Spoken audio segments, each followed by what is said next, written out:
श्री सद्गुरु महाराज की जय। महर्षि संत सेवी प्रवचन पीयूष से। जाति ना पूछो साधु के पूछ लीजिए ज्ञान। गोस्वामी जी कहते हैं, बिन गुरु भव निधि तरई न कोई,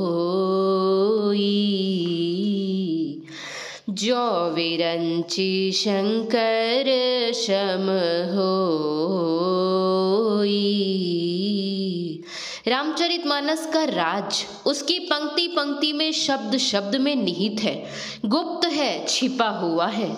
उदाहरणार्थ मर्यादा पुरुषोत्तम भगवान श्री राम अपनी प्रजा को उपदेश देते हुए अंत में कहते हैं, और एक गुप्त मत सब ही कहूँ कर जोरी, शंकर भजन बिना नर भक्ति न पावई मोरी।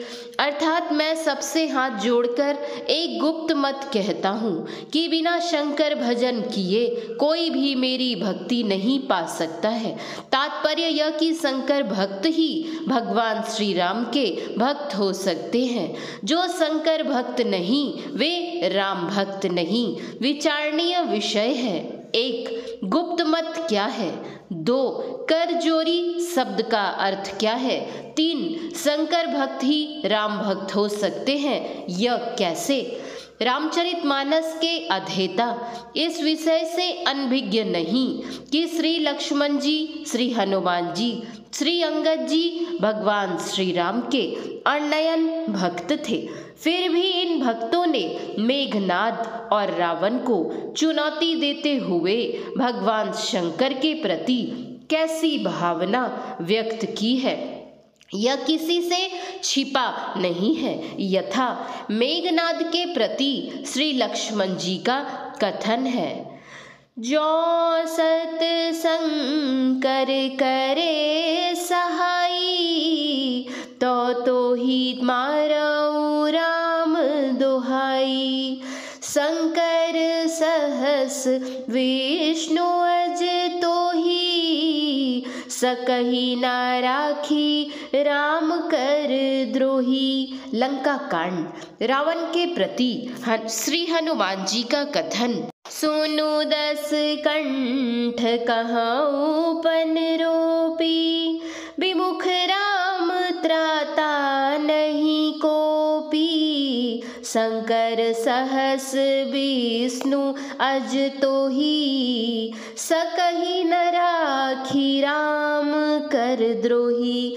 रावण के प्रति अंगद का कथन, सुनु रावण परिहरी चतुराई, भजसी न कृपा सिंधु रघुराई। जो खल भयसी राम कर द्रोही, ब्रह्म रुद्र सकराखी न ताही। लंका कांड। और तो और स्वयं भगवान श्री राम ने सुग्रीव से जो कहा है अविस्मरणीय है, वह भी सुन लीजिए। सुनु सुग्रीव मारी हूँ बालिही, एक ही बान ब्रह्मरुद्र शरणागत, गए न उबरी ही प्राण। किष्किंधा कांड। इस प्रकार पूर्व और पर की बात पर विचार करने पर श्री भगवान के श्री मुखनी श्रित वचन में परस्पर विरोधाभास प्रतीत होता है और मन असमंजस में पड़ जाता है। किंतु यदि हम रामचरितमानस की गहराई में बैठकर गोता लगाना चाहेंगे तो असमंजस की कोई बात नहीं रहेगी, बिल्कुल सामंजस्य हो जाएगा। अवश्य ही हमें राम और शंकर के स्वरूप को समझने की आवश्यकता पड़ेगी। भगवान श्री राम और भगवान शंकर के 2 रूप हैं, किंतु स्वरूपता दोनों एक हैं। जैसे सीता और राम कहने से 2 व्यक्तियों का बोध होता है, वस्तुतः दोनों भिन्न भिन्न नहीं अभिन्न है। शब्द और उसका अर्थ, जल और उसकी लहर कहने मात्र के लिए भिन्न भिन्न होते हैं, किंतु होते उभय अभिन्न है। गिरारथ जल बीचि सम, कहियत भिन्न भिन्न, बंदो सीता राम पद, जिन्हहि परम प्रिय खिन्न। षोडशोपचार से श्री शिव जी की पूजा करनी प्रकट मत है। गुप्त मत क्या है? भगवान श्री राम ने जो कर जोरी शब्द का प्रयोग किया है, शब्द नाम अनेकार्थ की दृष्टि से यहाँ कर का अर्थ हाथ नहीं बल्कि किरण है। रामचरितमानस में गुरु वंदना करते हुए गोस्वामी जी ने कर शब्द का प्रयोग किरण के लिए ही किया है। यथा बंदो गुरुपद कंज, कृपा सिंधु नर रूप हरि, महामोह तम पुंज, जासु वचन रविकर निकर। और भी विनय पत्रिका में प्रयुक्त रविकर शब्द का अर्थ सूर्य किरण ही किया जाएगा। यथा केशव कही न जाई का कहिया, देखत तब रचना विचित्र हरि, समुझी मनहि मन रहिए, शून्य भीति पर चित्र रंग नहीं, तनु बिना लेखा चितेरे, धोए मिटई न मरई भीति, दुख पाइए एहि तनु हेरे, रवि कर नीर बसे अति दारुण, मकर रूप तेहि माही, बदनहीन सो ग्रसे चराचर, पान करन जे जाही। इस प्रकार भगवान श्री राम ने भी अपनी प्रजा के लिए कर शब्द का प्रयोग करके युगल दृष्टि की किरणों के मिलन का ही संकेत किया है। युगल नेत्रों की धाराओं के मिलन से तीसरी आंख खुलती है। भगवान शंकर ने यह भजन किया था, इसलिए इसको शंकर भजन कहा गया है। दूसरी बात, गोस्वामी जी ने रामचरितमानस में तालव्य श और दंत स में अंतर नहीं रखा है। यदि दंत श के ऊपर अनुस्वार देकर शंकर लिखते हैं तो शंकर शब्द का अर्थ क्या होता है? दोगला। दो जातियों के मेल से जो संतान उत्पन्न होती है उसको वर्ण संकर कहते हैं। यहाँ दो जातियों का मेल क्या है? दोनों तो एक ही मानव जाति है, लेकिन वर्ण भेद के अनुसार जाति में अंतर है। इसी तरह शंकर भजन में दो जातियों का वर्ण भेद है। दृष्टि की जो दोनों धाराएं हैं ये दो तरह की है, यानी दो जातियों की है। एक है उष्ण धार और दूसरी धार है शीत धार। एक है निगेटिव और दूसरी है पॉजिटिव। इन शीत और उष्ण दोनों धाराओं को मिलाना शंकर भजन है।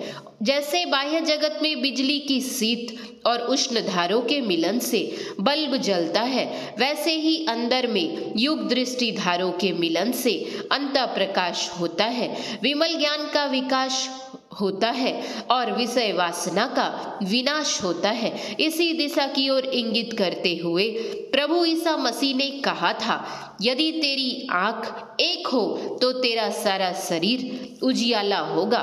प्रकारांतर से इसी विषय को गोस्वामी जी ने रामचरितमानस में इस भांति लिखा है। तब शिव तीसर नयन उघारा, चितवत काम भयउ जरी छारा। तीसरी आंख के उन्मेष से दिव्य दृष्टि खुल जाएगी। तब रामचरितमानस रूपी मानसरोवर में राम के चरित्र रूपी मणि माणिक जो गुप्त रूप से अथाह जल में पड़े हुए हैं दिखने लगेंगे, सूझने लगेंगे। अब हम यह समझने की चेष्टा करें कि भगवान शंकर और भगवान राम ये उभय अद्वय कैसे हैं, तथा शिव की उपासना से राम की उपासना किस भांति हो जाती है। भगवान श्री राम विष्णु के अवतार थे और श्री सीता जी लक्ष्मी का। वास्तव में शिव और शक्ति क्या है? योग शिखोपनिषद अध्याय 1 में जो कृष्ण यजुर्वेद का अंश है में लिखा है, विंदुनाद महालिंगम शिव शक्ति निकेतनम देहम शिवालयम प्रोक्तम सिद्धिदम सर्वदेहिनाम। अर्थात विंदुनाद महालिंग है और शिव शक्ति का घर है। इस देह को शिवालय कहते हैं। सभी प्राणियों को इसमें सिद्धि मिलती है। शिवालय में हम जाते हैं तो देखते हैं कि नीचे जलढरी है, उसके ऊपर शिवलिंग की स्थापना है। यहाँ विंदु जलढरी है और नाद शिवलिंग। यजुर्वेद कहता है विंदु पीठम विनिर्भिद्य नादलिंग मुपस्थितम, अर्थात विंदु पीठ का भेदन करने से नादलिंग उपस्थित होता है। तात्पर्य यह कि हम लोगों के शरीर के अंदर विंदु रूप में शक्ति और नाद रूप में शिव विराजित है। इसी योग शिखोपनिषद के 5वें अध्याय में लिखा है, विंदुनाद महालिंगम विष्णु लक्ष्मी निकेतनम देहम विष्णुवाल्यम प्रोक्तम सिद्धिदम सर्वदेहिनाम। अर्थात विंदुनाद रूप जो महालिंग है वही विष्णु और लक्ष्मी का घर है। इस देह को विष्णु मंदिर ठाकुरवाड़ी कहते हैं। सभी प्राणियों को इसमें सिद्धि मिलती है। हम लोगों का शरीर ठाकुरवाड़ी है। इस शरीर रूप ठाकुरवाड़ी में विंदु रूप लक्ष्मी है और नाद रूप विष्णु है। इस प्रकार जो कोई विंदु और नाद की उपासना करते हैं वे शिव शक्ति की आराधना के साथ विष्णु और लक्ष्मी की उपासना कर लेते हैं। दोनों में कोई अंतर नहीं रह जाता। यही शंकर भजन, राम भजन और गुप्त मत है। इन्हीं कतिपय शब्दों के साथ गोस्वामी जी के श्री चरणों में श्रद्धांजलि अर्पित करते हुए और आप लोगों को धन्यवाद ज्ञापन करते हुए अपना प्रवचन समाप्त करता हूँ। श्री सद्गुरु महाराज की जय। महर्षि संत सेवी परमहंस जी महाराज का यह प्रवचन जानकी मंदिर ट्रस्ट भागलपुर में दिनांक 13/8/1989 ईस्वी के तुलसी जयंती के अवसर पर हुआ था। शांति संदेश सितंबर 1989 ईस्वी। महर्षि संत सेवी परमहंस जी महाराज के प्रवचन का कुछ अंश पढ़ा गया है। श्री सद्गुरु महाराज की जय। श्री सद्गुरु महाराज की जय। श्री सद्गुरु महाराज की जय। जय गुरु महाराज। जय गुरु महाराज।